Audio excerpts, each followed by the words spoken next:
অত্যন্ত শ্রেষ্ঠ একটা কথা আছে, যদি একটা দরজা বন্ধ হয় তাহলে ঈশ্বর নিজে আমাদের জন্য আরেকটা দরজা খুলে দেন। কিন্তু কিছু মানুষ আছেন যারা এটা ভাবেন যে আমার সাথে তো এরকম হলোই না, আমাদের জন্য তো কোনো নতুন দরজা খুললো না, কোনো নতুন পথ আমরা খুঁজে পেলাম না। সেই বিষয়ে আমরা চিন্তা করি, দুঃখ পাই যে এরকম কেন হলো। কখনো কখনো নতুন দরজা উন্মুক্ত হয়, কিন্তু পুরনো যে বন্ধ দরজা আছে তার সামনেই আমরা দুঃখী হয়ে বসে থাকি, আর এমন ভাবে বসে থাকি যে নতুন দরজার দিকে আমাদের চোখই যায় না। কখনো কখনো ঈশ্বর জেনে শুনেই আমাদের জন্য নতুন দরজা, নতুন পথ উন্মুক্ত করেন না, কারণ তিনি চান যে আমরা যেন পরিশ্রম করি, কর্ম করি, নিজেকে আরো বেশি শ্রেষ্ঠ করে তুলি, সক্ষম হই, আর নিজের পথ আমরা নিজেই খুঁজে নিই। কখনো কখনো এমনও হয় যে ঈশ্বর চান যে আমরা যেন সেই পথে চলতে শুরু করে দিই। ভবিষ্যতে গিয়ে ঈশ্বর আমাদের সবকিছুই প্রদান করেন। মানুষের জীবনে উন্নতি লাভ করার জন্য তিনটি স্তম্ভের প্রয়োজন হয়। প্রথম স্তম্ভ শিক্ষা। এই শিক্ষা আমাদের জ্ঞান প্রদান করে। দ্বিতীয় স্তম্ভ ব্যবসা, যার দ্বারা আমরা ধন উপার্জন করি। তৃতীয় স্তম্ভ হলো আমাদের ঈশ্বর, আমাদের ইষ্ট। এনার সাথে যদি আমরা জুড়ে থাকতে পারি তাহলে এমন একটা মানসিক বল আপনি লাভ করবেন যেটা এই সংসারে আর কোথাও পাওয়া সম্ভব নয়। কিন্তু মানুষ অনেক সময় জীবনে এই তিনটি স্তম্ভ লাভ করা সত্ত্বেও সামনে অগ্রসর হতে পারেন না। তখনও জীবনে কঠিন পরিস্থিতি আসতেই থাকে। এমনটা ঠিক কেন হয়? কারণ সে জীবনে এই তিনটি স্তম্ভ লাভ করে নেয়, জীবনে প্রয়োগও করে, কিন্তু তার ভিতের কথা সে ভুলেই যায়। যেমন প্রথম স্তম্ভ অর্থাৎ শিক্ষা। এই শিক্ষার আধার হলো শুভ চেতনা। যদি অন্তরে শুভ চেতনা না থাকে তাহলে এই শিক্ষার কোনো গুরুত্ব থাকে না। দ্বিতীয় স্তম্ভ ব্যবসা। পরিশ্রম করে উপার্জন করতে হবে, এই কথাটা আমরা সবাই জানি এবং সবাই চেষ্টাও করি, কিন্তু ব্যবসা করতে করতে আমরা এটা ভুলে যাই আমাদের ব্যবহার কেমন হয়ে পড়েছে। এই ব্যবহার যদি শুভ হয় তাহলে আমাদের উপার্জন আস্তে আস্তে একটা স্থির জায়গায় এসে পৌঁছবে। এবং তৃতীয় স্তম্ভ আমাদের ভগবান। যদি ওনার স্মরণে আপনি যেতে চান তাহলে তার পূর্বে নিজের মা বাবাকে সেবা করুন, তাদের যত্ন করুন, তাদেরকে ভালোবাসুন, কারণ ওনারাই হলেন এই সংসারে আপনার সবথেকে বড় ইষ্ট। তাহলে তিন স্তম্ভের সাথে সাথে তাদের আধারকেও নিজের জীবনে প্রাধান্য দিন। কোনো সমস্যা আসবে না, জীবনে একের পর এক উন্নতি করবেন এবং এই মন প্রসন্ন হয়ে বলবে রাধা রাধা।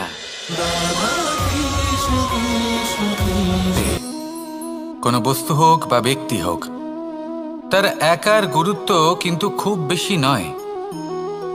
একটা উদাহরণ হিসেবে বৃষ্টির ফোঁটাকে ভেবে দেখুন। যদি একটি বৃষ্টির ফোঁটা হয় তাহলে তার খুব বেশি গুরুত্ব থাকে না, কিন্তু যখন সহস্র বৃষ্টির ফোঁটা মেঘের মধ্যে দিয়ে ঝরে পড়ে তখন সেটা বর্ষার রূপ ধারণ করে। সেই বর্ষা যা এই প্রকৃতিকে শান্ত করে। সেইভাবেই পাথরের ছোট টুকরো, তার খুব বেশি গুরুত্ব থাকে না, কিন্তু যখন অসংখ্য পাথরের টুকরো একত্রিত হয় তখন তা পর্বতের আকার ধারণ করে। সেইভাবেই কিছু মানুষ যখন একত্রিত হন তখন তৈরি হয় পরিবার, কিছু পরিবার যখন একত্রিত হয় তখন তৈরি হয় সমাজ, যখন অনেক সংখ্যক সমাজ একত্রিত হয় তখন তৈরি হয় রাজ্য। এবার এই রাজ্যের সবথেকে গুরুত্বপূর্ণ ব্যক্তি হতে পারেন রাজা, কিন্তু তাও সেই রাজা একা কিছু করতে পারেন না। যুদ্ধ লড়ার সময় তারও নিজের সৈন্যদলকে প্রয়োজন পড়ে। কিন্তু এই সংসারে এমন একজন ব্যক্তি আছেন যিনি একাই সব কাজ করতে থাকেন, এবং সেই ব্যক্তি হলেন মা। আমাদের জীবনে একজন পিতার ভূমিকা কিন্তু নিঃসন্দেহে অমূল্য, কিন্তু আমাদের সকলের জীবনে যে ভূমিকা একজন মায়ের তা অন্য কারোর থাকে না। একজন মা একাই সন্তানকে বড় করতে পারেন, সংস্কারী করে তুলতে পারেন, তার জন্য পরিশ্রম করেন, আর এত কিছু কাজ করার পরেও তার কাজের জন্য তিনি প্রশংসা অবশ্য পান না। উল্টে যদি সেই সন্তান অনুচিত পথে চালিত হয়, অনুচিত কর্ম করে, তখন সেই মাকেই অপবাদের পাত্র হয়ে উঠতে হয়। আমাদের জীবনে মায়ের যোগদান কতটা সেটা বুঝুন। আপনাকে বড় করে তোলার জন্য উনি কতটা পরিশ্রম করেছেন সেটা বুঝুন। আজ থেকে, এখন থেকে, এই মুহূর্ত থেকে মাকে সম্মান করতে শিখুন। যখন সময় পাবেন, যখন সুযোগ হবে, তখন তার প্রশংসা করুন। ওনারও ভালো লাগবে।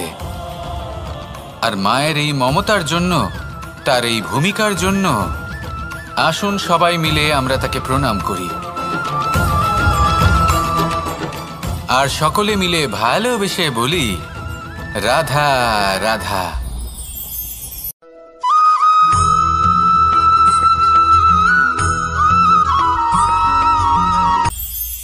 এটা হলো ধান গাছ।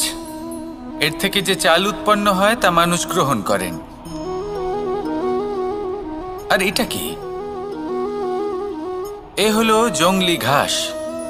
একবার ভেবে দেখুন, যদি এই জংলি ঘাস ধান গাছের আশেপাশে থাকে তাহলে কি হবে? ধান উৎপন্ন হতে পারবে?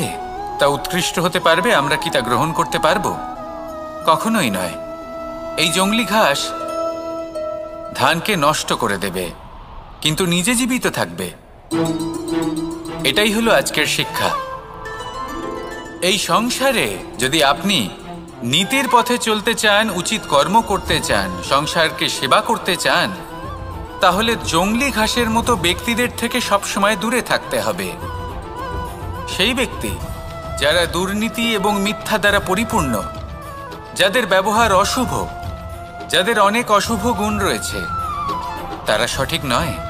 সেই সকল ব্যক্তি যাদের চরিত্র অত্যন্ত দুষ্ট হয়, তারা হয় শুভ চরিত্রের ব্যক্তিকে একদম নষ্ট করে দেয়, নয় নিজের মতো বানিয়ে তোলে। তাই যদি আপনি নীতির পথে চলতে চান, এই সংসারের জন্য শুভ কর্ম করতে চান, তাহলে সেই সঙ্গ লাভ করুন যে সঙ্গ জ্ঞানে পরিপূর্ণ, যাদের মধ্যে অনেক গুণ আছে, যাদের থেকে প্রতিদিন কিছু শিখতে পারবেন। এমন ব্যক্তির সাথে জীবন অতিবাহিত করুন। দুরাচারীদের থেকে দূরে থাকুন। তবেই এই মন প্রসন্ন হয়ে বলবে, রাধা রাধা।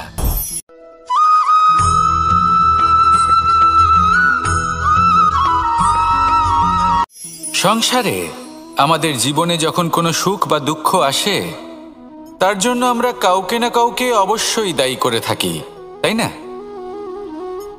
এই ব্যক্তি আমাদের সাথে এরকম কাজ করেছেন, তাই আমার সাথে এমন হলো। ওই ব্যক্তি যদি এমনটা না করতেন, তাহলে আজ আমি ওই স্থানে পৌঁছতে পারতাম। সবই আপনার দৃষ্টিভঙ্গির ওপর নির্ভরশীল। আর যদি আপনার দৃষ্টিভঙ্গি এমন হয়, তাহলে তা অনুচিত। সত্যি কথা বলতে, এই সংসারে ভিন্ন ভিন্ন ধরনের মানুষ আছে। এটা আপনার ওপর নির্ভর করছে কিভাবে তাদের স্বাগত জানাবেন। একবার ভাবুন, আমি আমার দুটো হাত সামনে নিয়ে এলাম, দুটো মুঠো খুলে দিলাম। দুই প্রকারের মানুষ আসবেন, কিছু না কিছু দিয়ে যাবেন। এই মুঠো যদি আমি বন্ধ করে দিই, তাহলে না কেউ আমাকে কিছু দিতে পারবে, না আমার কিছু যাবে আসবে। নিশ্চয়ই বুঝতে পারছেন এই দুই ধরনের ব্যক্তি কারা এবং তারা কি দিয়ে যান। আমি যদি নিজের মুঠো খুলে দিই, তাহলে কিছু ভালো মানুষ আসবেন, আমাকে আনন্দ, সন্তুষ্টি, জ্ঞান প্রদান করে যাবেন, ভালো অভিজ্ঞতা দিয়ে যাবেন। কোনো খারাপ ব্যক্তি যদি আসেন, তাহলে তিনিও খারাপ অভিজ্ঞতা দেবেন, যার থেকে আমি শিক্ষা লাভ করব। এই সব কিছু আমি লাভ করতে পারি। মুঠো যদি বন্ধ করে রাখি, তাহলে আমি কিছুই পাবো না। দেখুন, এই সংসারে প্রত্যেকের জীবনে এরকম। প্রত্যেকের জীবনে সবকিছুই আছে, ভালো খারাপ দুই মানুষই আছে। ভালো অভিজ্ঞতা আছে, খারাপ অভিজ্ঞতা আছে। নির্ভর করছে আপনার ওপর যে আপনি কি করবেন, এনাদের স্বাগত কিভাবে জানাবেন, কার থেকে কি বুঝবেন, কি শিখতে পারবেন, আর কোন দৃষ্টিভঙ্গি নিয়ে অগ্রসর হবেন। এটাই নির্ধারণ করবে যে আপনার জীবন কেমন হবে। আসুন আমার সাথে ভালোবেসে বলুন, রাধা রাধা।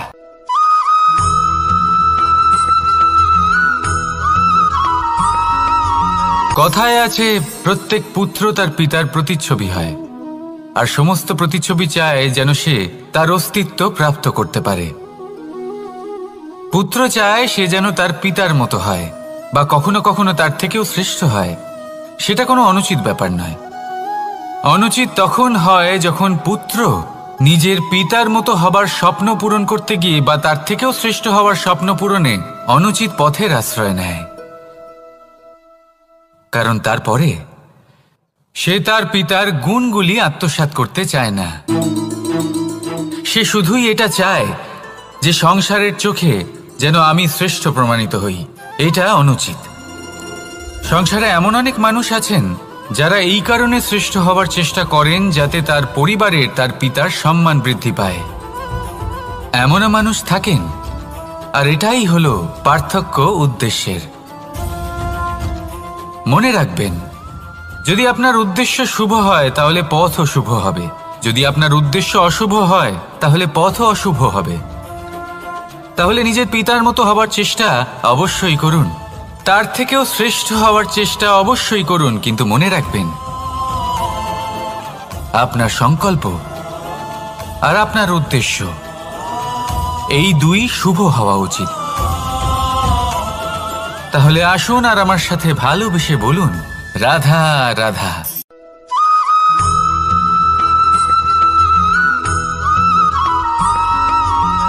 এই দড়িটা দেখুন, ছোট ছোট রেশম দ্বারা তৈরি, এটা সরু সুতো দ্বারা তৈরি হয়েছে এটা, আর এ অত্যন্ত কোমলও বটে। আর আপনি চাইলে এটা সোজাও করে দিতে পারেন, আর চাইলে এটা বেঁকিয়েও দিতে পারেন, আর যদি চান তাহলে এটা গোল গোল করে বেঁধে কোথাও রেখেও দিতে পারেন। এবার এই কোমল দড়ি যদি কোনো নিষ্ঠুর কঠিন পাথরে বারংবার জড়িয়ে দেওয়া হয় তাহলেও তাকেও কাটতে পারে, নিজের ছাপ ছেড়ে যেতে পারে, সেটার আকারও বদলে ফেলতে পারে। এবার এর কারণ কি? এর কারণ হলো অভ্যাস আর নিরন্তর প্রচেষ্টা।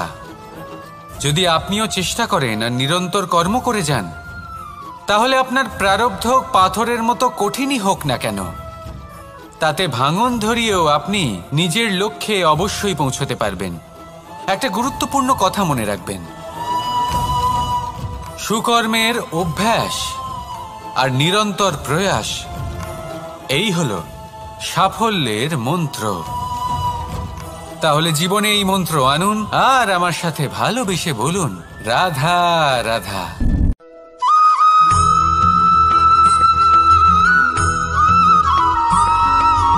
জীবনে অগ্রসর হওয়ার জন্য আমাদের কাকে প্রয়োজন হয়? মাতা পিতা, বন্ধু, প্রেম, সাহায্য, অর্থ, পরিশ্রম, আশা। ভিন্ন ভিন্ন মানুষ ভিন্ন ভিন্ন বিকল্প চয়ন করে। যদি আমি আপনাকে বলি তাহলে জয় আর পরাজয়ের মন্ত্র দুটো শব্দের উপর নির্ভর করে, মেনে নেওয়া আর দৃঢ় হওয়া। যদি মেনে নেন তাহলে হেরে যাবেন, যদি দৃঢ় হন তাহলে নিশ্চিত রূপে জয়ী হবেন। যদি কখনো আপনি ক্লান্ত হয়ে ওঠেন, আপনি দুঃখী হন, পুরোপুরি ভেঙে পড়েছেন, তখন মেনে নেবেন না যে আপনি ভেঙে পড়েছেন, নয়তো হেরে যাবেন। তখন উল্টে স্থির করবেন যে যাই হয়ে যাক না কেন আমি জয়ী হবই। আর আপনি দেখবেন যে জয় নিশ্চিত রূপে আপনার কাছেই আসবে। তাহলে এই কথা মনে রাখবেন আর আমার সাথে ভালোবেসে বলবেন, রাধা রাধা।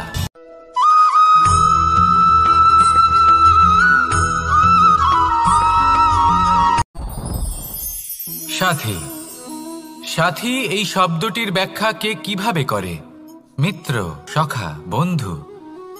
কিন্তু অর্থ একটাই, তিনি যিনি আপনার সঙ্গী হন আর তিনি যার সাথী আপনি হন।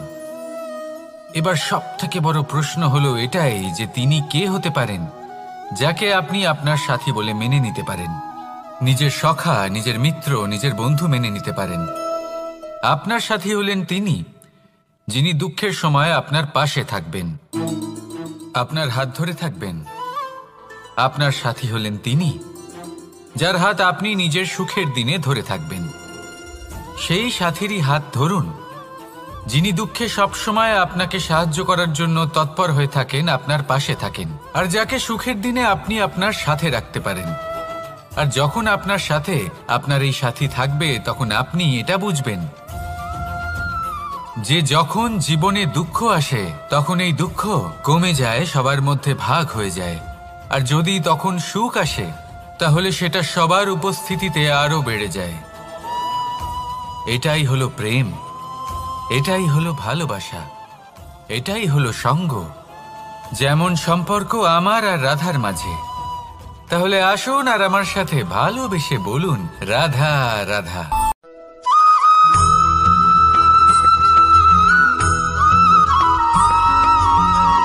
জীবন কিসের উপর নির্ভরশীল? ধনের ওপর, বৈভবের অনুভব যদি আপনি করতে চান তাহলে তা পাবেন শুধু একতার দ্বারা, সংগঠনের দ্বারা। যদি আপনাকে উদাহরণ দিই, নিজের এই হাতটাকে দেখুন, 5টা আঙুল রয়েছে। কোনো একটা বস্তুকে নিজের একটা আঙুল দ্বারা তুলে ধরার চেষ্টা করে দেখুন, বড়ই কষ্ট হবে। তখন আপনি বুঝতে পারবেন যখন এই 5টি আঙুল একত্রিত হয় তখন কোনো কাজ কতটা সহজ হতে পারে। এটাই হলো শক্তি একতার। সব থেকে ভালো উদাহরণ যদি আপনাকে দিই তাহলে বাঁশি। এই বাঁশি থেকে অত্যন্ত মধুর সুর নির্গত হয় যা সবার মন প্রসন্ন করে দেয়। এই কথা সত্যি, কিন্তু এই বাঁশি আমি একটা বা দুটো আঙুল দিয়ে বাজাতে পারবো না। আমাকে প্রত্যেকটা আঙুল ব্যবহার করতেই হবে, তবেই এর থেকে মধুর সুর নির্গত হবে যা সকলকে প্রসন্ন করবে, ঠিক কিনা? ঠিক এইভাবেই যদি আপনি চান যে আপনার জীবনরূপী বাঁশি থেকেও মধুর সুর নির্গত হোক বা সবার মনকে প্রসন্ন করে তুলুক, তাহলে আপনাকেও জীবনে একতা নিয়ে আসতেই হবে। আপনি একাও কর্ম করতে পারেন, পথ চলতেও পারেন, সামনেও এগোতে পারেন, সাফল্যও লাভ করতে পারেন।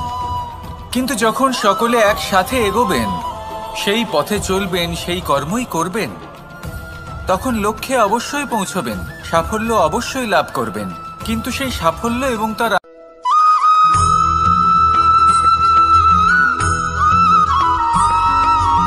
ফিরে আসছিলেন এবং তাদের ফেরার পথে হঠাৎ করে কোথাও থেকে একটি বাছুর চলে এলো। এই দুই বোন ভয়ভীত হয়ে গেলেন আর তাদের হাত থেকে সেই আটা পড়ে গেল, মাটিতে মিশে গেল। এবার এই পুরো ঘটনাক্রমে যদি কারোর বিন্দুমাত্র লাভ হয়ে থাকে, বিন্দুমাত্র আনন্দ পেয়ে থাকে, তাহলে সে কে? সেই ছোট বোন, যিনি মাঝে মাঝেই গমের দানা তুলছিলেন এবং খাচ্ছিলেন। কিছুটা হলেও উনি আনন্দ লাভ করেছিলেন। এবার এরকমই হলো আমাদের জীবনে ভক্তি এবং ভালোবাসা সংক্রান্ত বিষয়। মানুষ নিজের জীবনের দৈনিক কাজে এতটাই ব্যস্ত হয়ে পড়েন, প্রত্যেকদিন শুধু কাজ কাজ কাজ কাজ করতে থাকেন, আর তাতে ভক্তি এবং ভালোবাসার জন্য সময় বার করতেই পারেন না। দেখুন, জীবনে ভক্তি আর প্রেমের এই যে ছোট ছোট মুহূর্ত আছে, এগুলো যদি আপনি যাপন করতে পারেন তাহলে তাতেই আপনি তৃপ্তি লাভ করবেন। বাকি সবই আপনার ব্যর্থ বলেই মনে হবে। জীবনে যখনই আপনি কোনো কাজ করবেন, ঈশ্বরের প্রতি সমর্পিত হয়ে সেই কাজ করুন। আর যখনই সময় পাবেন তাহলে সেই সময় নিজের আপনজনদের দিন, যাদের আপনি ভালোবাসেন, তাদের প্রতি যত্নবান হন, তাদের শুভাকাঙ্ক্ষী হন। এই প্রেম আর ভক্তির ছোট ছোট মুহূর্তগুলো আপনার জীবনকে চরিতার্থ করে তুলবে। আসুন আমার সাথে ভালোবেসে বলুন, রাধা রাধা।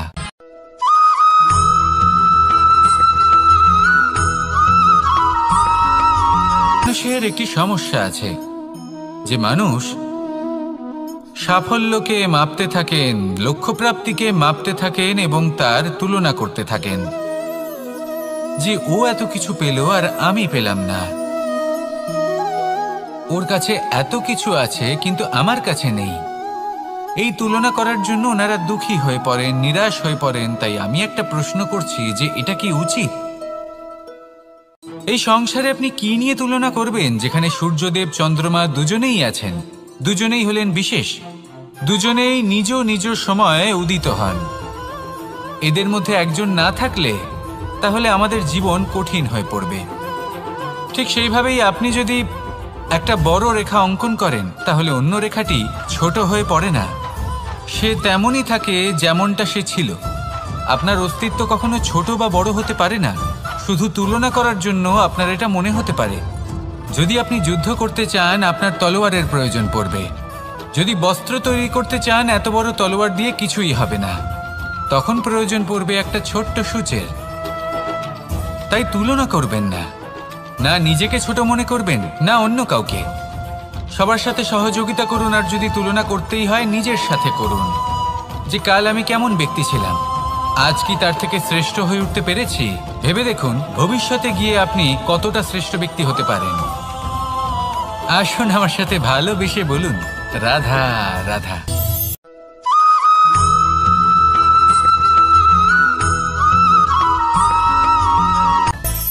মানুষের মধ্যে একটা বিচিত্র প্রবৃত্তি থাকে, অন্য সকলের বিষয়ে, তাদের জীবনের বিষয়ে, তাদের ব্যক্তিত্বের বিষয়ে, তাদের ভবিষ্যতের বিষয়ে অনুমান করা। এটা হলো অনুচিত। কারোর অতীতকালকে দেখে লোকে ভবিষ্যৎ বলে দিতে পারেন, বর্তমানকে দেখে ভবিষ্যতের বিষয়ে অনুমান করে ফেলেন। উদাহরণ দিতে হলে বলবো, কোনো দাসকে দেখুন, ওকে দেখে লোকে বলে যে ওর ভবিষ্যৎ সেটাই হতে পারে, অনুমান করে ফেলেন। আর এই রাজাকে দেখুন, উনি তো কত সুখী হবেন, উনি তো জগতের সব থেকে অধিক সুখী মানুষ, কত সুখ সুবিধা আছে ওনার কাছে, ধারণা করে ফেলেন। তবে সত্য তো এটাই যে কারোর ব্যক্তিত্বের বিষয়ে, তাদের ভবিষ্যতের বিষয়ে আপনি পূর্ণ সত্য কখনোই বলতে পারবেন না, শুধু অনুমান করতে পারবেন। আর এই অনুমান করে সত্যি কোনো লাভ হয় না, কারণ এই কাল সেটা হলো অত্যন্ত শক্তিশালী। কালো থেকে কালোতর কয়লাকেও হিরেতে পরিণত করতে পারে, অনেক বড় বড় রাজাকেও বিদূষক বানিয়ে ফেলতে পারে এক মুহূর্তেই। তাহলে আপনি অনুমান করে কি লাভ? কি পেলেন অনুমান করে? সেই জন্য কারোর বিষয়ে কোনো অনুমান করবেন না, তার ভবিষ্যতের বিষয়ে অনুমান করতে যাবেন না, কারোর বিষয়ে কোনো ধারণা করে নেবেন না। কিছু করতে হলে ভালোবাসুন, সবার মধ্যে ভালোবাসা ছড়ান, সবার মধ্যে ধন্যাত্মক ভাব ছড়ান। এই মন প্রসন্ন হয়ে বলবে, রাধা রাধা।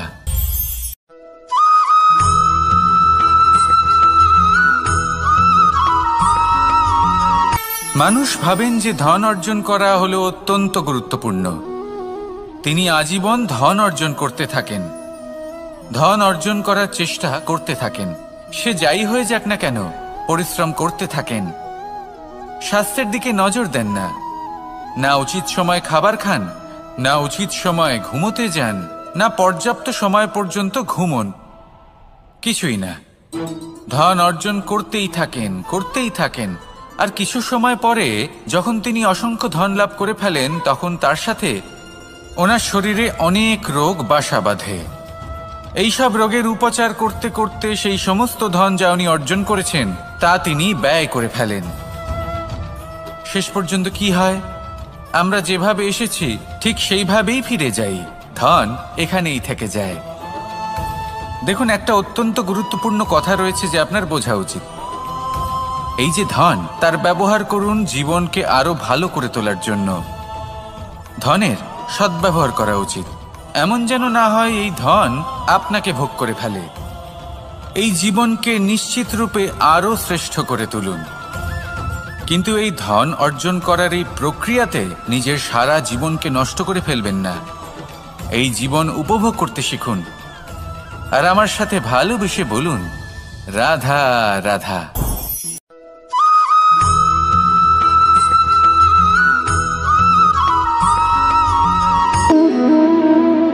সম্পর্ক হলো আমাদের জীবনের একটি আধার। কিছু সম্পর্ক এমন যে আমরা জন্মসূত্রে লাভ করি, যেমন পরিবার, মা বাবা। কিছু সম্পর্ক আছে যে আমরা জীবনে অর্জন করে থাকি, তা সে প্রেমের হোক, স্নেহের হোক বা বন্ধুত্বের। এই সকল সম্পর্ক লাভ করার বা গড়ে তোলার 5টি ধাপ রয়েছে। প্রথম ধাপ, কোনো ব্যক্তির সাথে আলাপ হওয়া, তার সাথে কথা বলা বা তাকে দেখা। দ্বিতীয় ধাপ, সে ব্যক্তিকে আমাদের ভালো লাগা। তৃতীয় ধাপ, আমাদের এটা চাইতে শুরু করা যে জীবনে এই ব্যক্তি যেন আমাদের বন্ধু হন, আমাদের জীবনে থাকেন, বা আমাদের কাউকে ভালোবেসে ফেলা। আর এটা আমাদের ভাবা বা চাওয়া যে সেই ব্যক্তি যেন আজীবন আমার সাথে থাকেন, আমার জীবনে আমার সাথী হয়ে। চতুর্থ ধাপ, লাভ করা। এবার এই ধাপটি অনেক মানুষের পক্ষেই খুবই সরল হয়, বড়ই সরল ভাবে নিজেদের সঙ্গীকে লাভ করে থাকেন। কিছু মানুষের জন্য এই ধাপ অত্যন্ত কঠিন হয়ে থাকে। অনেক প্রতিকূল পরিস্থিতির উপর জয়লাভ করে তারা সঙ্গীকে লাভ করেন, কিন্তু লাভ অবশ্যই করেন। এরপরে আসে পঞ্চম, অন্তিম এবং সব থেকে গুরুত্বপূর্ণ ধাপ। সেটা হলো সেই সম্পর্ক পালন করা। এটা হলো এমন এক বিষয় যা প্রত্যেক মানুষের শেখা উচিত। যদি ব্যক্তি নিজের জীবনে সম্পর্ক রক্ষা করতে শিখে যান, তবে প্রত্যেক সম্পর্ক তার জীবনকে স্বর্গ করে তুলবে। আসুন আর আমার সাথে ভালোবেসে বলুন, রাধা রাধা।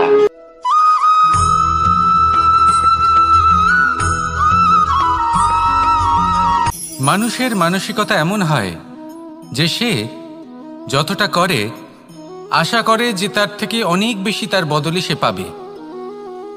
দেখুন, সবকিছুই আপনার ভাবনা চিন্তার উপর নির্ভর করছে। আপনি যদি ফলের বিষয়ে ভেবে কর্ম করতে থাকেন তাহলে সেটা অনুচিত। জীবনের আসল আনন্দ হলো নিজের কর্ম করতে থাকা, ফলের চিন্তা করা উচিত নয়। যদি আপনি এরকম ভাবেন যে আমি এতটা করছি, আমার এতটা পাওয়া উচিত, সেই ভাবনা অনুচিত। যদি আপনি সেবার মানসিকতা নিয়ে কর্ম করতে থাকেন, কর্মচক্রে প্রবাহিত হন, যদি আপনি এমন ভাবনা রাখেন যে আমি এতটা পাচ্ছি তাই এর থেকে অনেক বেশি আমি কর্ম করব, তাহলে নিশ্চিতরূপে আপনি যতটা করছেন তার থেকে অনেক বেশি আপনি পাবেন। আপনার আশার থেকে অনেক বেশি আপনি পাবেন। শুধু জীবনে অনেক বেশি কাজ করতে থাকুন, ফলের চিন্তা করবেন না। আর মনে রাখবেন, এই ভাবনাই সব থেকে বড় বীজ। কর্মের উপর বিশ্বাস রাখুন। জীবনে যা যা আপনি চান সবই সুখময় হবে। আসুন আর আমার সাথে ভালোবেসে বলুন, রাধা রাধা।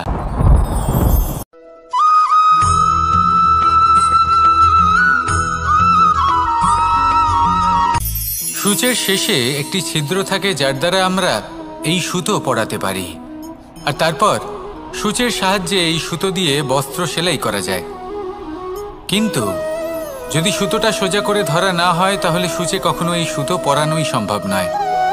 যদি এতে কোনো গিঁট পড়ে তখন তা কখনোই এই ছিদ্র দ্বারা প্রবেশ করা সম্ভব নয়। ঠিক এইভাবেই যদি আপনি কারোর জীবনে প্রবেশ করতে চান, কারোর অন্তরে প্রবেশ করতে চান, তাহলে আপনাকেও সহজ থাকতে হবে। এতে কোনো গিঁট থাকলে চলবে না, অর্থাৎ মনে যাতে কোনো মালিন্য না থাকে, যেন কোনো কুচিন্তা না থাকে। যদি এসব থাকে তাহলে আপনি কখনো কারোর জীবনে প্রবেশ করতে পারবেন না। আর যদি কোনোভাবে আপনি প্রবেশ করেও যান তাহলে তার মনে ঘর করতে পারবেন না। নিজেকে এই সুতোর মতন করে তুলুন, সহজ। মনে যেন কোনো কুচিন্তা না থাকে, সবার প্রতি যেন সদ্ভাবনা থাকে, শুভ চিন্তা থাকে। এমনটা করতে থাকুন। এমন একটা দিন আসবে যেদিন এই সমস্ত সংসারের ব্যক্তির মনে আপনি বাস করবেন, আর তখন এই মন প্রসন্ন হয়ে বলবে, রাধা রাধা।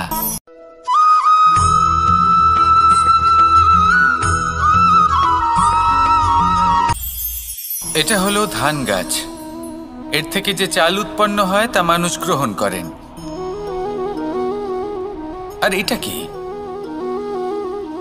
এ হলো জংলি ঘাস। একবার ভেবে দেখুন, যদি এই জংলি ঘাস ধান গাছের আশেপাশে থাকে তাহলে কি হবে? ধান উৎপন্ন হতে পারবে? তা উৎকৃষ্ট হতে পারবে? আমরা কি তা গ্রহণ করতে পারবো? কখনোই নয়। এই জংলি ঘাস ধানকে নষ্ট করে দেবে, কিন্তু নিজে জীবিত থাকবে। এটাই হলো আজকের শিক্ষা। এই সংসারে যদি আপনি নীতির পথে চলতে চান, উচিত কর্ম করতে চান, সংসারকে সেবা করতে চান, তাহলে জংলি ঘাসের মতো ব্যক্তিদের থেকে সবসময় দূরে থাকতে হবে। সেই ব্যক্তি যারা দুর্নীতি এবং মিথ্যা দ্বারা পরিপূর্ণ, যাদের ব্যবহার অশুভ, যাদের অনেক অশুভ গুণ রয়েছে, তারা সঠিক নয়। সেই সকল ব্যক্তি যাদের চরিত্র অত্যন্ত দুষ্ট হয়, তারা হয় শুভ চরিত্রের ব্যক্তিকে একদম নষ্ট করে দেয়, নয় নিজের মতো বানিয়ে তোলে। তাই যদি আপনি নীতির পথে চলতে চান, এই সংসারের জন্য শুভ কর্ম করতে চান, তাহলে সেই সঙ্গ লাভ করুন যে সঙ্গ জ্ঞানে পরিপূর্ণ, যাদের মধ্যে অনেক গুণ আছে, যাদের থেকে প্রতিদিন কিছু শিখতে পারবেন। এমন ব্যক্তির সাথে জীবন অতিবাহিত করুন। দুরাচারীদের থেকে দূরে থাকুন, তবেই এই মন প্রসন্ন হয়ে বলবে রাধা রাধা।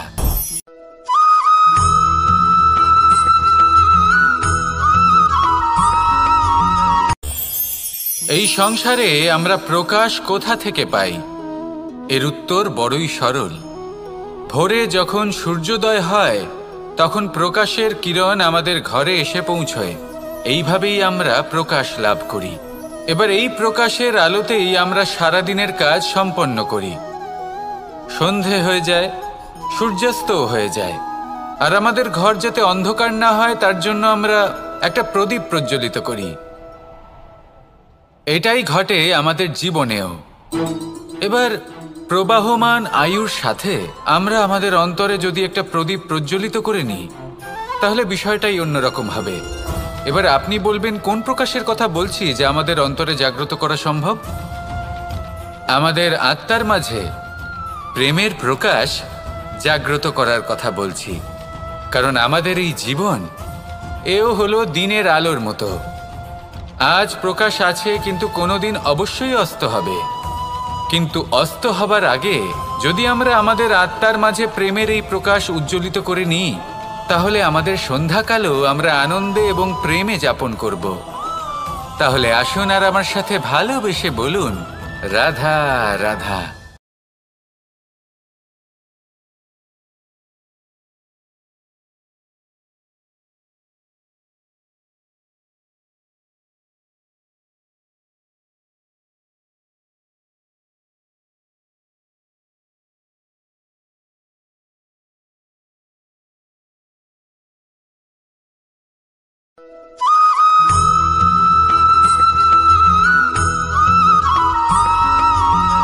যখন আমরা কোনো বনে প্রবেশ করি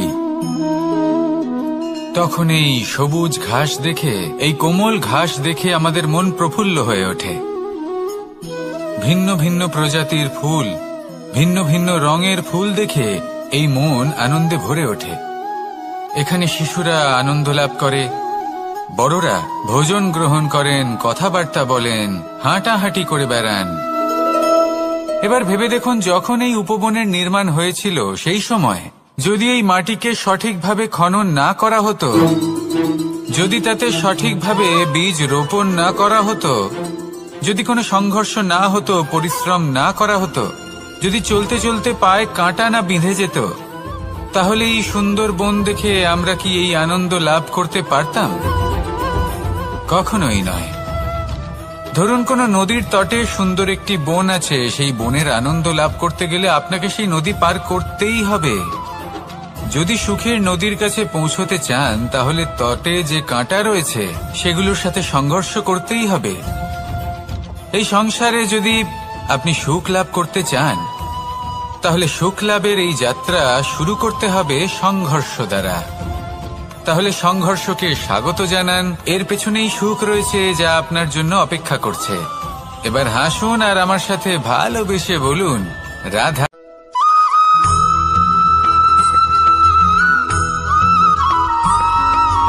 আমাদের শরীর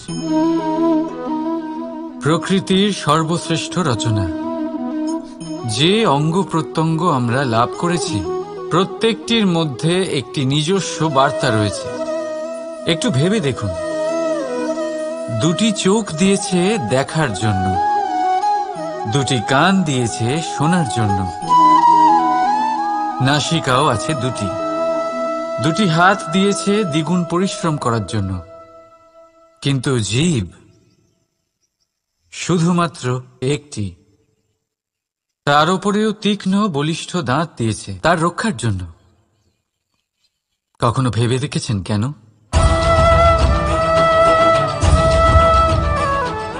কারণ শব্দ আর শব্দের প্রয়োগ মানুষের সবচেয়ে বড় অস্ত্র, যার প্রয়োগ যত ভেবে চিন্তে করা যায় মানুষ তার জীবনে ততটাই উপরে উঠতে পারে। তাহলে মনে রাখুন, দেখুন, শুনুন আর বুঝুন বেশি, বলুন কম। রাধা রাধা।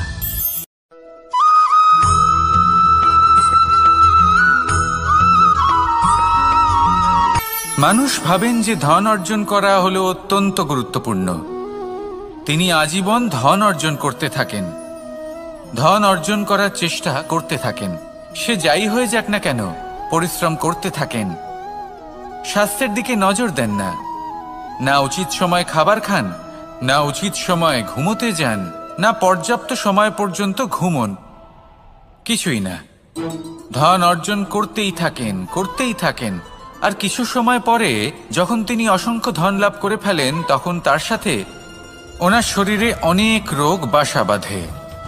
এইসব রোগের উপচার করতে করতে সেই সমস্ত ধন যা উনি অর্জন করেছেন তা তিনি ব্যয় করে ফেলেন। শেষ পর্যন্ত কি হয়? আমরা যেভাবে এসেছি ঠিক সেইভাবেই ফিরে যাই, ধন এখানেই থেকে যায়। দেখুন, একটা অত্যন্ত গুরুত্বপূর্ণ কথা রয়েছে যে আপনার বোঝা উচিত। এই যে ধন, তার ব্যবহার করুন জীবনকে আরো ভালো করে তোলার জন্য। ধনের সদ্ব্যবহার করা উচিত, এমন যেন না হয় এই ধন আপনাকে ভোগ করে ফেলে। এই জীবনকে নিশ্চিত রূপে আরো শ্রেষ্ঠ করে তুলুন। কিন্তু এই ধন অর্জন করার এই প্রক্রিয়াতে নিজের সারা জীবনকে নষ্ট করে ফেলবেন না। এই জীবন উপভোগ করতে শিখুন। আর আমার সাথে ভালোবেসে বলুন, রাধা রাধা।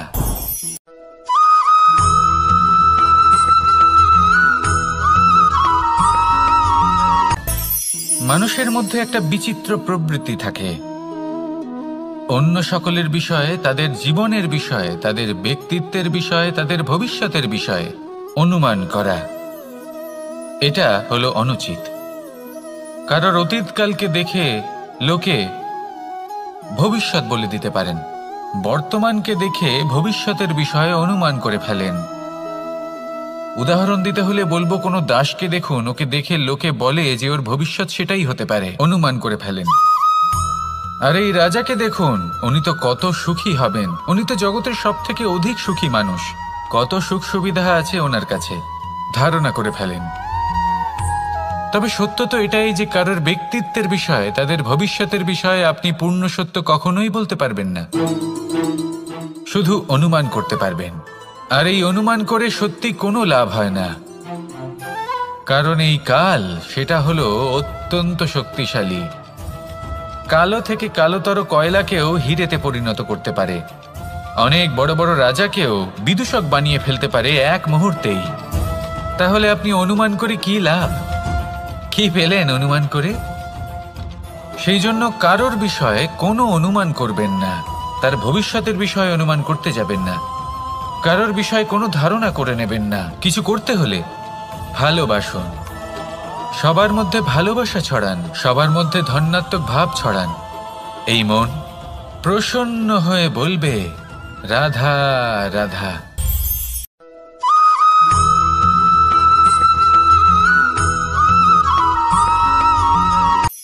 এই সংসারে সাফল্য লাভ করার জন্য জ্ঞানের প্রয়োজন হয়, পরিশ্রমের প্রয়োজন হয়, দৃঢ় নিষ্ঠার প্রয়োজন হয়, নিরন্তর চেষ্টা করা প্রয়োজনীয়। কিন্তু আরো কিছু আছে যা অত্যন্ত প্রয়োজনীয় এবং গুরুত্বপূর্ণ। তা হলো ভালো বন্ধু। তাদের থাকা অত্যন্ত প্রয়োজনীয়। যদি ভালো বন্ধু থাকে তাহলে সময় এলে তারা ঢাল হয়ে আপনাকে সুরক্ষা করবেন। সময় এলে অস্ত্রের মতো শত্রুকে সংহারও করবেন। যদি তিনি জ্ঞানী হন, তাদের মধ্যে সদ্গুণ থাকে, তাহলে এই সব গুণ আপনার মধ্যেও প্রবেশ করবে। তাহলে সাফল্যের জন্য ভালো বন্ধু পাওয়া অত্যন্ত প্রয়োজনীয়।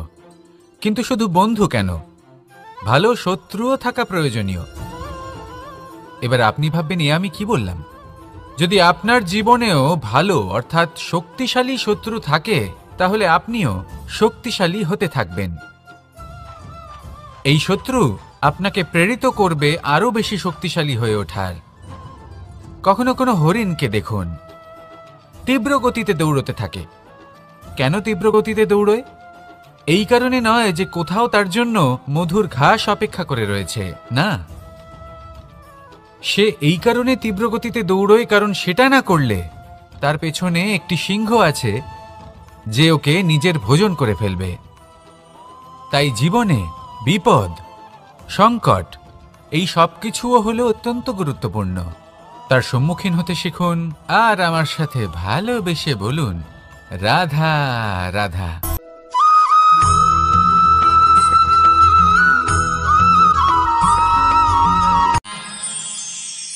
আমরা সবাই সূর্যকে সম্মান কেন করি? কারণ আমরা জানি যে সন্ধেবেলা যখন সূর্যাস্ত হবে তখন শুধুমাত্র অন্ধকার বাকি থাকবে। ঠিক কিছুটা এরকমই হয় আমাদের মাতা পিতাও, যিনি আমাদের জন্ম দেন, আমাদের ভরণ পোষণ করেন, আমাদের বড় করেন, আমাদের প্রেম প্রদান করেন। কখনো কখনো তাদের মুখ থেকে কটু কথা নিঃসৃত হয়, আমাদের দুঃখ হয়, কিন্তু তখন আমাদের এটা বোঝা উচিত এগুলি নিঃসৃত হচ্ছে আমাদেরই মঙ্গলের জন্য। যেমন সূর্যদেব, উনিও উত্তাপ দিয়ে থাকেন আমাদেরই মঙ্গলের জন্য, যাতে ফসল পাকতে পারে, যাতে জল বাষ্প হয়ে মেঘ হতে পারে, বৃষ্টি হতে পারে, আর এই সংসারে নিরন্তর জলের প্রবাহ থাকে। আমাদের মাতা পিতা, তাদের কঠোর আচরণ, তাদের কঠোর অনুশাসনের পেছনে লুকিয়ে থাকে ওনাদের ভালোবাসা। আমাদের তা বুঝতে হবে, সসম্মানে ওনাদের গ্রহণ করতে হবে। কারণ ঠিক সূর্যাস্তের পরে যেমন চতুর্দিক অন্ধকারচ্ছন্ন হয়ে যায়, তেমনি আমাদের জীবন থেকে যখন আমাদের মাতা পিতা চলে যায় তখন আমাদের জীবনেও শুধু এবং শুধুমাত্র অন্ধকারই ছেয়ে থাকে। সেই জন্য নিজের মাতা পিতাকে সম্মান করুন, ওনাদের ভালোবাসা প্রদান করুন। এই মন আর এই জীবন প্রসন্ন হয়ে বলবে, রাধা রাধা।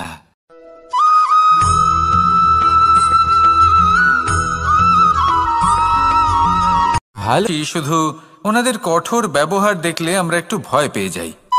এবার ওনাদের এই কঠোর ব্যবহার আমাদের ভালো না লাগলেও অত্যন্ত আবশ্যক, কারণ মাতার থেকে আমরা যে শক্তি লাভ করি তা যেন নিয়ন্ত্রণ হারিয়ে বিধ্বংসী না হয়ে ওঠে, আমরা যেন কোনো কুপথে না চলে যাই, আমরা কখনো যেন দোষ না করে ফেলি। শুধু সেই জন্য পিতা এবং গুরু একটু কঠোর হয়ে ওঠেন, এবং ওনাদের এই কঠোর আচরণ ভবিষ্যতে গিয়ে আমরা অবশ্যই বুঝতে পারি। জীবনে কিছু বছর আমরা এগিয়ে যাই আর তারপর আমরা বুঝতে পারি যে বাবা এবং গুরু আমাদের যথেষ্ট ভালোবাসতেন, কিন্তু ওনাদের ভালোবাসার বহিঃপ্রকাশ আলাদা। প্রয়োজনীয় হলো এটা দেখার, এটা বোঝার যে শুরু থেকে আমাদের প্রতি ওনাদের আচরণ কেমন ছিল। ওনাদের কঠোর হওয়ার পেছনে ওনাদের ভালোবাসাটা বোঝার চেষ্টা করুন, ওনাদের চিন্তাটা বোঝার চেষ্টা করুন, ওনাদের পথপ্রদর্শনের আড়ালে আপনার ভবিষ্যতের জন্য যে পরিকল্পনা ওনারা করেছেন সেটা বোঝার চেষ্টা করুন।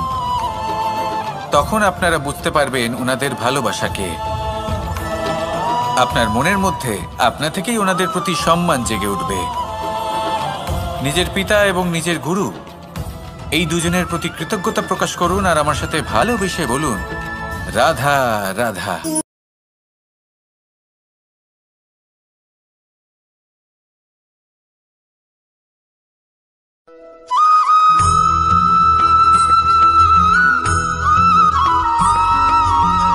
পিতা আর পুত্রের সম্পর্ক অত্যন্ত মধুর হয়ে থাকে। পিতা স্বপ্ন দেখেন, তাকে পূর্ণ করার সকল সম্ভাব্য চেষ্টা করেন, কিন্তু তাও অনেক সময় ওনার স্বপ্ন অপূর্ণ থেকে যায়। তখন পিতা ভাবেন যে স্বপ্ন উনি পূর্ণ করতে পারেননি ওনার সন্তান তা অবশ্যই পূরণ করবে। যে স্থানে উনি কখনো পৌঁছতে পারেননি সেই স্থানে ওনার পুত্র অবশ্যই পৌঁছবে। পিতা নিজের সন্তানের ভবিষ্যৎ নিয়ে সেই স্বপ্ন দেখেন, আর যখন সেই সন্তান সামনে এগোতে থাকে তখন তার দুঃখ হয় না, বরং গর্ব হয়। ওনার ভালো লাগে এটা দেখে যে ওনার সন্তান অনেক উন্নতি করছে। কিন্তু যখন সন্তান নিজের অভিভাবকের শক্তি দেখে, তার যশ দেখে হিংসা করতে থাকে, সমস্যা সেইখানেই শুরু হয়। সেই জন্য সকল সন্তানকে এটা মনে রাখতে হবে, দেখুন, পুত্র হবার সুবাদে, এক সন্তান হবার সুবাদে এটা হলো আপনার অধিকার যে আপনি আপনার পিতার থেকে বেশি উন্নতি করবেন। আপনার পিতাও এটাই চান, কিন্তু সুস্থভাবে এটা করুন। একটা রেখা টেনে নিন যাতে আপনি তাতে এগোতে পারেন আর আপনার পিতার তাতে গর্ববোধ হয়, আর সেই বিষয়ে দুঃখ না হয় যে আমার সন্তান আমাকেই ছোট করার চেষ্টা করছে। ইতিহাস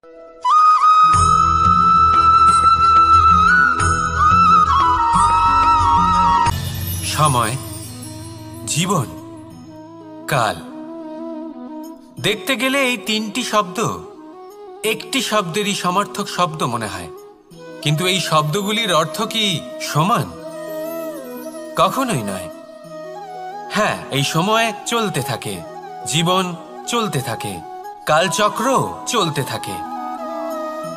এই সময় কেটে যায়, কিন্তু এই জীবন একে যাপন করতে হয়। কি বলেন? এই জীবনে কিছু করুন বা কিছু না করুন, জীবন এমনি কেটে যাবে, আপনি জানতেও পারবেন না। কিন্তু সেটা আমাদের উদ্দেশ্য নয়, একে যাপন করতে হবে। এই জীবনে প্রেরণা পেতে শিখুন, প্রেরণা দিতে শিখুন, আহ্বান গ্রহণ করতে শিখুন, আহ্বান জানাতে শিখুন, মহান কাজ করতে শিখুন, ধন্যাত্মক বোধ জাগিয়ে তুলুন। জীবন অতিবাহিত করার অর্থ কি তা আপনি শিখে যাবেন। কারণ সময় কেটে যায়, সমস্ত যুগ কেটে যায়, কিন্তু জীবনের রীতি জীবন কাটিয়ে দেওয়া নয়, জীবন যাপন করা। এই জীবন সম্পূর্ণরূপে অনুভব করতে হবে, নতুন পথ বানাতে হবে। এবারে যদি এই জীবন বাঁচার সময় একবার ভেবে দেখুন, যদি মনে প্রেম থাকে, সদ্ভাবনা থাকে, তাহলে কি হবে? এই জীবনকে বাঁচার অনুভূতিটাই অন্যরকম হয়ে যাবে, একটা আনন্দময় অনুভূতি লাভ করবেন। তাহলে এটাই করুন, আর আমার সাথে ভালোবেসে বলুন, রাধা রাধা।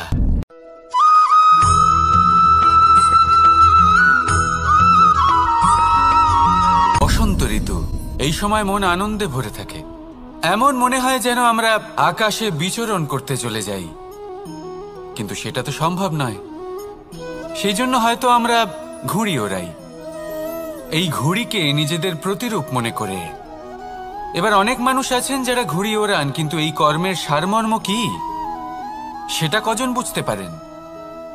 আপনি এটা মনে করুন যে আপনি হলেন সেই ঘুড়ি, আর এই সুতো যিনি ধরে রয়েছেন তিনি হলেন পরমাত্মা। আর এই সুতো যেখান থেকে শুরু হয় সেই লাটাই হলো আমাদের কর্মচক্র। এবার আপনি নিজেই অনুমান করুন যে এই উড়ান কার ওপর নির্ভরশীল? পরমাত্মার ওপর আর আপনার কর্মের ওপর।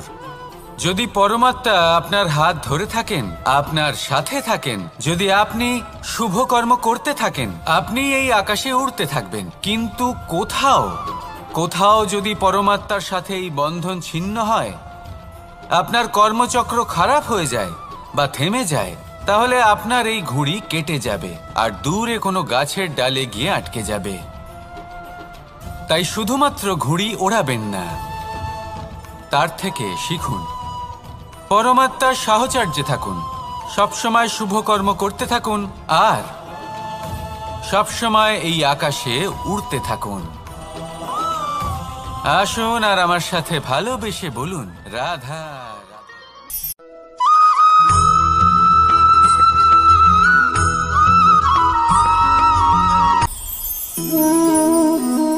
শক্তি এক অত্যন্ত বিচিত্র বস্তু, বা বলতে পারেন অনুভূতি।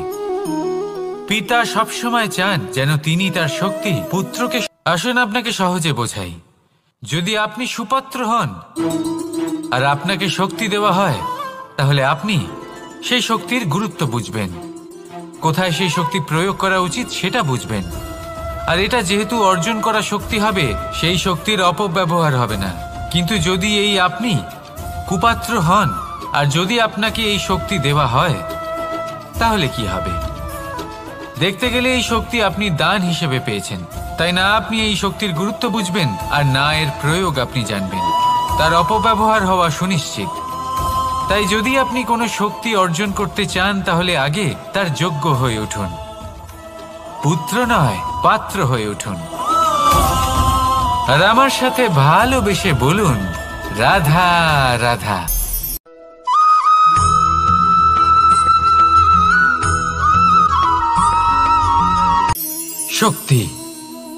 শক্তি অর্জন করা এতটা কঠিন নয় যতটা শক্তি লাভ করার পরে সেই শক্তি সামলানো কঠিন হয়। কারণ যেই মানুষ শক্তি লাভ করে তার মনে গর্ববোধ জন্মায়, জন্মায় অহংকার, জন্মায় জেদ। তাই শক্তি প্রাপ্ত করার সাথে বিনম্র থাকাও অত্যন্ত আবশ্যক। আর এটা আমাদের শেখা উচিত বৃক্ষের থেকে। বৃক্ষ যা আমাদের ফল দেয়, বৃক্ষ যা যত ফল দেয় ততটাই ঝুঁকে যায়। আমরা পাথর মারি ওই বৃক্ষের থেকে ফল প্রাপ্ত করার জন্য। সেই পাথরের মার সহ্য করেও বৃক্ষ আমাদের ফল দেয়। কোনো গর্ববোধ নেই, কোনো অহংকার বোধ নেই। আর সেই জন্য এই বৃক্ষের পুজো করা হয়। এটাই হলো মাহাত্ম্য শক্তির সাথে বিনম্রতার।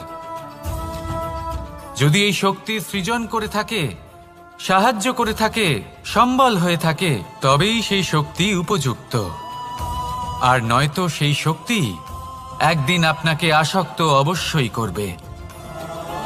তাহলে শক্তি অবশ্যই অর্জন করুন, কিন্তু তার সাথে সেই শক্তি সামলানোর মতো বিবেকও আপনাকে অবশ্যই জাগ্রত করতে হবে। তাহলে আসুন আমার সাথে ভালোবেসে বলুন, রাধা রাধা।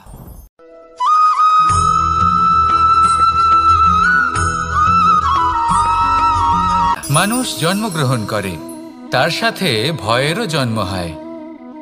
ছোটবেলা থেকেই আমাদের মনে কোনো না কোনো প্রকারের ভয় থেকেই যায়।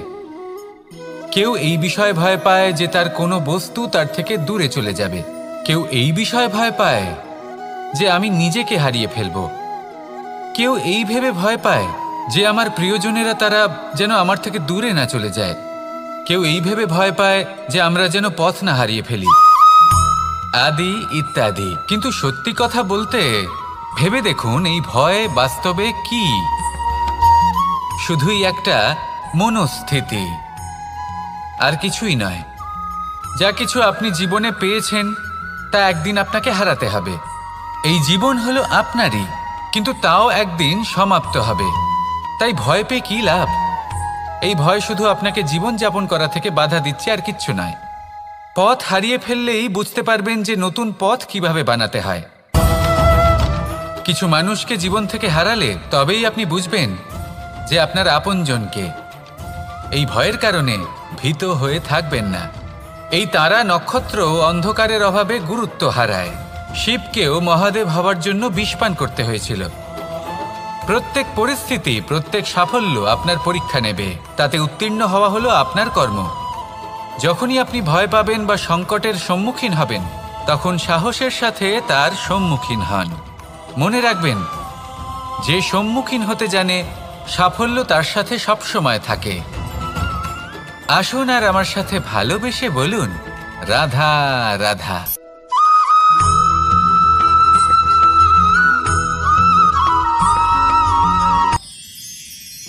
মানুষ তার জীবনে দুই ধরনের পরিস্থিতিকে খুব ভয় পায়। এক, কোনো কারণবশত কারোর সামনে নত হওয়া। দুই, কোনো কারণে নিজের চরিত্র থেকে, নিজের মূল্যবোধ থেকে বিচ্যুত হওয়া। এবার কেন হয় এরকম যে কথায় কথায় কারোর সামনে নত হতে হয়? কেন বারংবার নিজের চরিত্র থেকে চ্যুত হতে হয়? এরকম কেন হয়? এটা তখনই হয় যখন আমাদের শিক্ষা এবং মূল্যবোধের অভাব থাকে। যদি মানুষের মধ্যে প্রকৃত শিক্ষা থাকে, তাহলে এই সংসারে কোনো সময় এবং কারোর সামনেই নত হওয়ার কোনো প্রয়োজন নেই। যদি মানুষের মধ্যে মূল্যবোধ থাকে, তাহলে তাকে নিজের মূল্যবোধ বা চরিত্র থেকে বিচ্যুত হতে হয় না, তা সে যাই হয়ে যাক না কেন। কোনো বালককে যদি জন্ম থেকেই সুশিক্ষার অধিকারী করা হয়, শিক্ষিত করা হয়, মূল্যবোধের অধিকারী করা হয়, তবে সে এই সংসারে এমন কর্ম করবে যাতে সে নিজেকে, নিজের পরিবারকে, সমগ্র সমাজকে গর্বিত করতে পারে। শিক্ষা লাভ করুন, মূল্যবোধ লাভ করুন, এবং আমার সাথে ভালোবেসে বলুন, রাধা রাধা।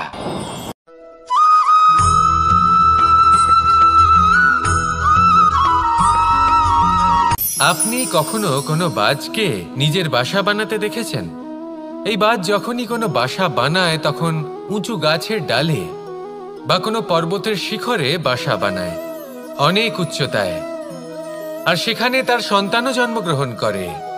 যখন এই সন্তানেরা জন্মায় তখন এই বাজ খুবই ভালোবেসে এবং খুব সাবধানে এদের পালন পোষণ করে। নিজের ঠোঁট দিয়ে তাদের ঠোঁটে খাবার পরিবেশন করে।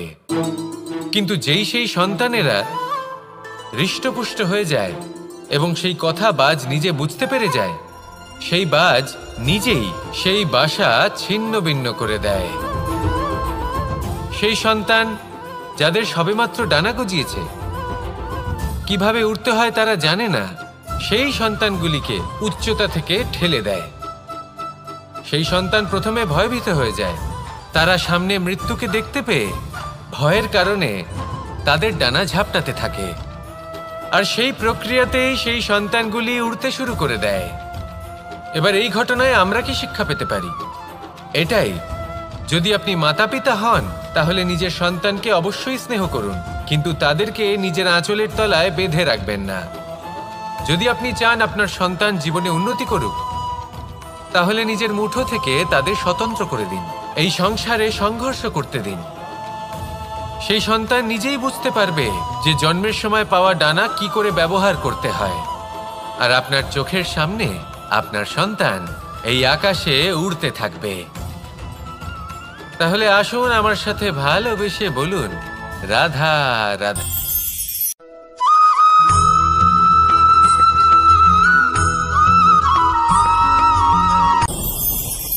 ভয়ের সাথে আমরা সবাই পরিচিত, কষ্টও আমরা সবাই পেয়েছি। কখনো কখনো আমরা অসুস্থ হয়ে পড়ি, আর এমন সময় হলে মাতার মমতা, কখনো বাবার স্নেহ, কখনো বন্ধুদের পাশে থাকার অনুভূতি আমাদের রোগ নিরাময়ে সাহায্য করে। কখনো যদি আমরা নিরাশ হয়ে পড়ি, তখন যদি আমাদের কোনো আপনজন আমাদের দুটো ভালো কথা বলে, তখন আমাদের মনোবল বেড়ে যায়। ঠিক তেমন সংসারের এই রঙ্গমঞ্চে যদি আপনি পীড়িত অনুভব করেন, কিছু শুভ কথা আলোচনা করুন, কিছু স্তুতি গান করুন, কিছু মুহূর্তের জন্য হলেও নিজের ইষ্টদেবের কথা স্মরণ করুন আর প্রার্থনা করুন। সাহস বাড়বে, শক্তিও বৃদ্ধি পাবে এবং সামনে এগিয়ে চলার পথও দেখতে পাবেন। তখন এই মন প্রসন্ন হয়ে বলবে, রাধা রাধা।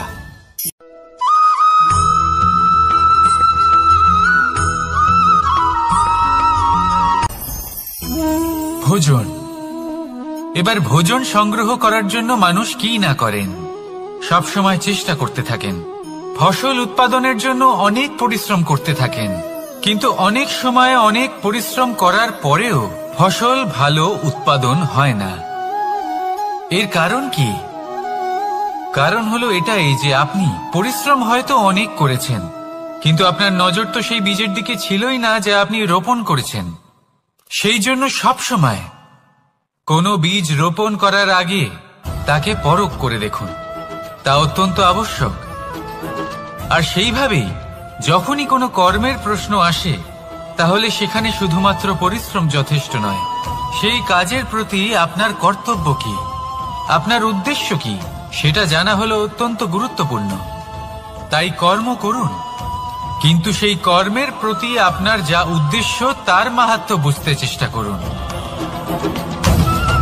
তাহলে আসুন আমার সাথে ভালোবেসে বলুন, রাধা রাধা।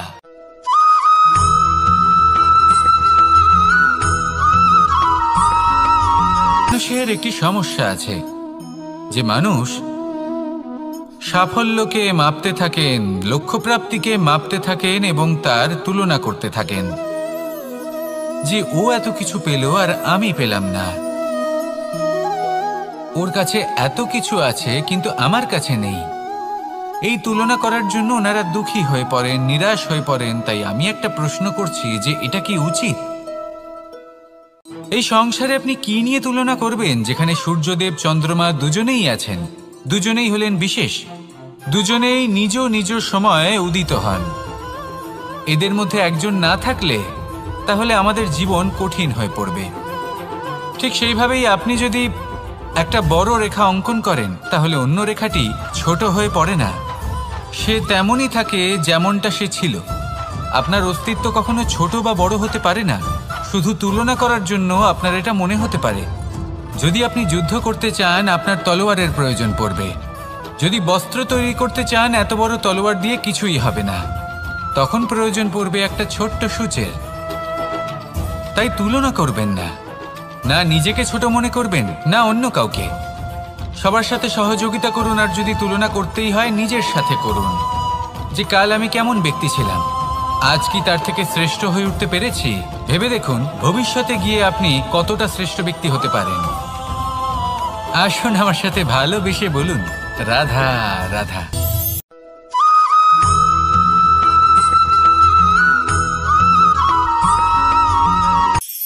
কখনো কোনো বাগানের কোনো বৃক্ষকে দেখেছেন যেখানে সুগন্ধি ফুল থাকে, রসালো ফল থাকে? তখন মন প্রফুল্ল হয়ে ওঠে, মন থেকে সেই বৃক্ষের প্রতি ভালোবাসা জন্মায়। কিন্তু যিনি বাগানের মালিক, শুধুমাত্র তিনিই জানেন যে কিভাবে এই বৃক্ষকে আগলে রাখতে হয়, কিভাবে তার পরিচর্যা করলে এতে সুন্দর সুগন্ধি ফুল হবে, রসালো ফল হবে। কখনো কখনো প্রয়োজনের থেকে বেশি রোদ পেলে এই বৃক্ষগুলি শুকিয়ে যায়, প্রয়োজনের থেকে কম রোদ পেলেও এই বৃক্ষ কিন্তু শুকিয়ে যায়। প্রয়োজনের থেকে কম জল যদি পায়, এই বৃক্ষ শুকিয়ে যেতে পারে। প্রয়োজনের থেকে অতিরিক্ত জল যদি পায়, তখনও এই বৃক্ষের শিকড়গুলি নষ্ট হয়ে যেতে পারে। এবার এটাই কিন্তু আমাদের সংসারের সাথেও হয়। আমাদের সংসারের সকল প্রতিভাশালী ব্যক্তি, যেমন লেখক, বিচারক, প্রবক্তা, যোদ্ধা, এদের সবার ক্ষেত্রে এই কথাটাই প্রযোজ্য। যদি বেশি প্রশংসা করা হয়, তাহলেও এরা হারিয়ে যাবেন। প্রয়োজনের থেকে বেশি যদি নিন্দা করা হয়, তখনও তারা নত হয়ে পড়বেন।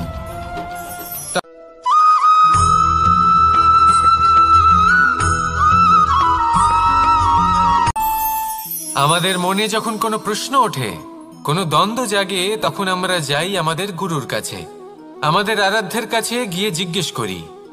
এইভাবেই একদিন আমি পৌঁছলাম আমার আরাধ্যের কাছে, আমার মহাদেবের কাছে, আর ওনাকে প্রশ্ন করলাম যে মহাদেব, জীবনে আনন্দ পাওয়ার, উৎসব পালনের, প্রেম ভাগ করে নেবার, জীবনকে উপভোগ করে নেওয়ার সর্বশ্রেষ্ঠ সময় কোনটা? মহাদেব হাসলেন আর উনি বললেন, জীবনে উৎসব পালনের সবথেকে শ্রেষ্ঠ দিন হল মৃত্যুর ঠিক আগের দিনটা। প্রেম ভাগ করে নেওয়ার সবথেকে শ্রেষ্ঠ মুহূর্ত হল মৃত্যুর ঠিক আগের মুহূর্ত। জীবনকে উপভোগ করে নেওয়ার সর্বশ্রেষ্ঠ প্রহর হল মৃত্যুর এক প্রহর পূর্বে। তখন আমি চমকে গেলাম। আমি বললাম, কিন্তু মহাদেব, মৃত্যু তো অনিশ্চিত, আমরা জানিও না কবে আমাদের মৃত্যু হবে। মহাদেব আবার হাসলেন। উনি বললেন যে যদি আমরা এভাবে জীবন কাটাই যে আমরা জীবনের প্রত্যেক দিন, প্রত্যেক মুহূর্ত, প্রত্যেক প্রহর শেষ বলে মনে করি, তাহলে আমাদের সমস্ত জীবন আনন্দের সাথেই অতিবাহিত হবে। কি বলেন?